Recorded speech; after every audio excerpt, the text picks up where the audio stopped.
amigo Guilherme Pradella, lá da Rádio Globo de São Paulo, deu a melhor definição a respeito da contratação do Wagner Mancini. Não, a melhor definição do Wagner Mancini foi o Manula que deu, mas tudo bem, eu vou dar essa colher de chá pro Guilherme Pradella. Contratação. Wagner Mancini pegou um frila, né? Pegou um frila, vamos ver o que dá. Se for bem no frila, fizer um trabalhinho legal, quem sabe pintar uma vaguinha na empresa pra ele. Eu acho isso um desrespeito com o torcedor atleticano, cara. Um desrespeito com tudo, né? Assim, é difícil, né, de entender, de defender. Hoje a gente falou mais cedo, Everton, assim, é difícil falar isso, até porque isso não tem nada de ilegal, nem, talvez nem de imoral, né? Mas a contratação do Wagner Mancini por parte do Atlético não é uma grande surpresa para quem acompanha o dia a dia do clube nos meandros um pouco mais políticos da história, né? O Atlético tem uma relação quase umbilical de alguns anos pra cá com o Fábio Melo, que é o empresário do Wagner Mancini, que é o empresário do Matheus Mancini, que fez um belíssimo contrato até 2020 com o Atlético,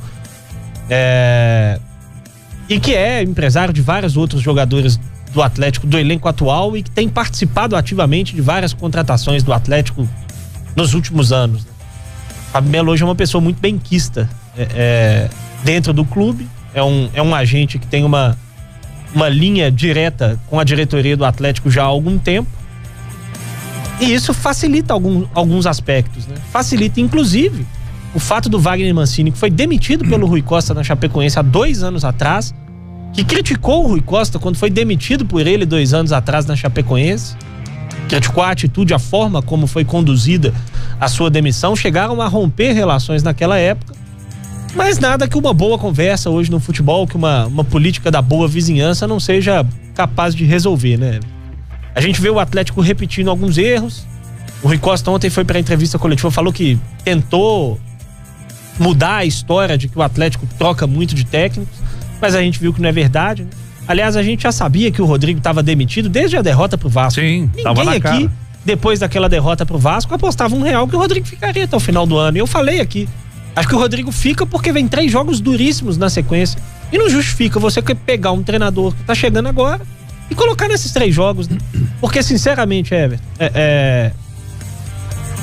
eu não acho que outro técnico teria feito um papel muito melhor do que o Rodrigo fez nesses 3 jogos, não. Conseguiu um empate contra o vice-líder fora de casa, com um ótimo resultado. Perdeu pro Flamengo, o que todo mundo tá fazendo, né? O Flamengo ganha de todo mundo no Campeonato Brasileiro. Foi amassado como todo mundo é amassado pelo Flamengo no Campeonato Brasileiro. E ontem um jogo muito atípico, né? Porque o primeiro tempo do Atlético foi bom, e aí 2 falhas graves individuais comprometendo no primeiro tempo. Uma falha grotesca do Wilson, que aliás é uma contratação que também precisa ser explicada. Tem um monte de coisa que precisa ser explicada, né, Gris? E depois uma falha do Luan, um pênalti bobo que o Luan acabou cometendo. Aí o Atlético ainda conseguiu diminuir logo depois. Vem o início do segundo tempo e outra falha individual do Igor Rabelo, uma falha individual grave, né? Sai pra dar um bote lá no meio campo e demora pra reagir. Quando assusta, o PP já tá na cara do gol, e aí depois ainda vem a expulsão do Casares, que foi pra colocar a pá de cal, né? Mas, sinceramente, na goleada de ontem, especificamente, eu vejo pouca culpa do Rodrigo Santana. Eu vejo muito mais culpa dos caras que estavam em campo, que tiveram falhas gravíssimas, do que do Rodrigo em si. Então, assim, eu acho pouco provável que outro técnico fizesse um papel melhor nesses 3 jogos. E aí, aquele negócio. Imagina se contrata o Mancini 2 semanas atrás, o Mancini perde pro Flamengo da forma como perdeu, toma uma goleada em casa pro Grêmio. O Mancini já ia chegar balançando, né? Porque o Mancini é um técnico provisório. Mas ele já chega balançando de qualquer jeito. O Atlético contratou um técnico mostrando pro mundo inteiro que está contratando um técnico provisório. Não é nem um interino, é um técnico provisório, porque o interino ele tá dentro do clube já, tem um saláriozinho baixo, você pega ali e aproveita. O Atlético está contratando um técnico provisório.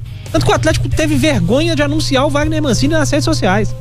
Eu nunca vi isso, um clube não anunciar a contratação de um técnico nas redes sociais. É um negócio. A única notícia absurdo no Twitter do Atlético a respeito do Wagner Mancini é que ele vai contratar um treino amanhã, como se ele já fosse técnico do clube, ou como se ele estivesse passando na rua e falado: ô Mancini, aproveita que você tá aí, cara, vamos lá em Maceió fazer um treino lá com a gente.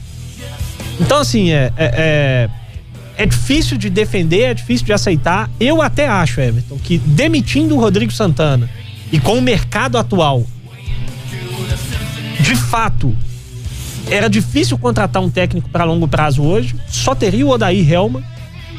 à disposição e ainda assim um técnico com pouco estofo para sustentar um resto de ano ruim, por exemplo. Já ia chegar 2020 com o planejamento um pouco comprometido. Até a informação que eu tinha de que ele fecharia com o Atlético.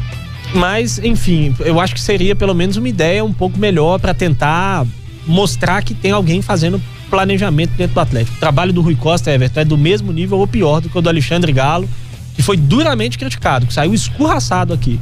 O Rui chegou muito bonito, falando um linguajar legal, muito estudo, muito não sei o quê, mas o trabalho dele é pior do que o do Alexandre Galo.